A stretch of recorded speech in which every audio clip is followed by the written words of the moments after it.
तो आपने construction sites पर सीव्स यानी छलनी को यूज होते हुए जरूर ऑब्जर्व किया होगा, जिससे पेबल्स और स्टोन्स को सैंड से सेपरेट किया जाता है। ये एक बहुत ही कॉमन ऑब्जर्वेशन है।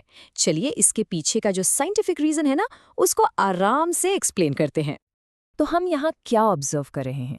एक मिक्सचर है सैंड और पेबल्स का, जिसे सेपरेट किया जा रहा है। लेकिन इस सेपरेशन प्रोसेस के पीछे का साइंटिफिक रीजन क्या है? मतलब आखिर ये होता कैसे है? चलिए इसको आगे समझते हैं। अच्छा, तो इस प्रोसेस को ऑफिशियली सीविंग कहते हैं। अब ये सीविंग है क्या?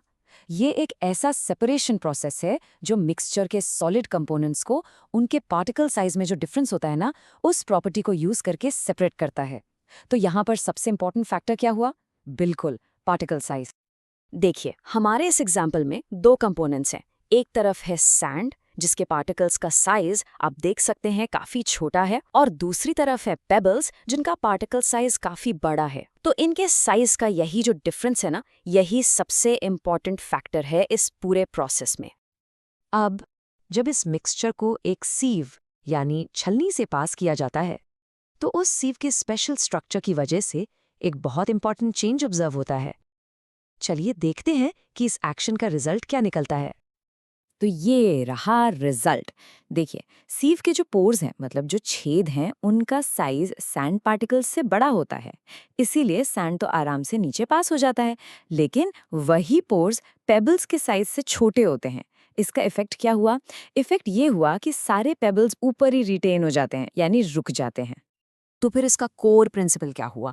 ऐसा कौन सा मेन रीजन है जिसकी वजह से ये पूरा सेपरेशन का प्रोसेस हो पाया? देखिए, एग्जाम के पॉइंट ऑफ व्यू से इस कॉन्सेप्ट को अच्छे से समझना बहुत इंपॉर्टेंट है। तो जो की फैक्टर है वो है डिफरेंस इन पार्टिकल साइज। बस इतना ही। इस पूरे प्रोसेस का सबसे इंपॉर्टेंट फैक्टर कंपोनेंट्स के पार्टिकल साइज का डिफरेंस ही है। और हाँ, यही वो कीवर्ड है जो आपके आंसर में जरूर होना चाहिए। इसको बिल्कुल मत भूलना। तो सीविंग प्रोसेस अप्लाई करने के लिए कुछ इंपॉर्टेंट कंडीशंस भी हैं, जैसे कि मिक्सचर के कंपोनेंट्स सॉलिड होने चाहिए, उनके साइज में एक ठीक ठाक सिग्निफिकेंट डिफरेंस होना चाहिए, और हाँ, जो सीव हम यूज कर रहे हैं उसके पोर्स का साइज भी अजीब नहीं, बिल्कुल अप्रोप्रिएट होना चाहिए। चलिए अब सबसे इंपॉर्टेंट बात, एग्जाम में फुल मार्क्स के लिए इसका परफेक्ट आंसर लिखना कैसे है। सबसे पहले आपको प्रोसेस का नाम सीविंग मेंशन करना है। फिर आपको इसका रीजन एक्सप्लेन करना है, और इसमें significant difference in the particle size वाला कीवर्ड जरूर यूज करना है। और एंड में आपको ये एक्सप्लेन करना है कि कैसे सीव के पोर्स का साइज सैंड से बड़ा और पेबल से छोटा होने की वजह से ही ये सेपरेशन का प्रोसेस पॉसिबल होता है। बस इतना लिख दिया तो आपका आंसर बिल्कुल कंप्लीट हो जाएगा। और हाँ, एक कॉमन मिस्टेक से बचना है जो स्टूडेंट्स अक्सर करते हैं। वो क्या करते हैं? सिर्फ सीविंग लिखकर छोड़ देते हैं। याद रखिए, सिर्फ प्रोसेस का नाम लिखना काफ़ी नहीं है। इसके पीछे का जो रीज़न है ना, यानी वो डिफरेंस इन पार्टिकल साइज वाली बात, उसको एक्सप्लेन करना सबसे ज़रूरी है। फुल मार्क्स के लिए प्रोसेस का रीज़न एक्सप्लेन करना बहुत बहुत क्रूशियल है।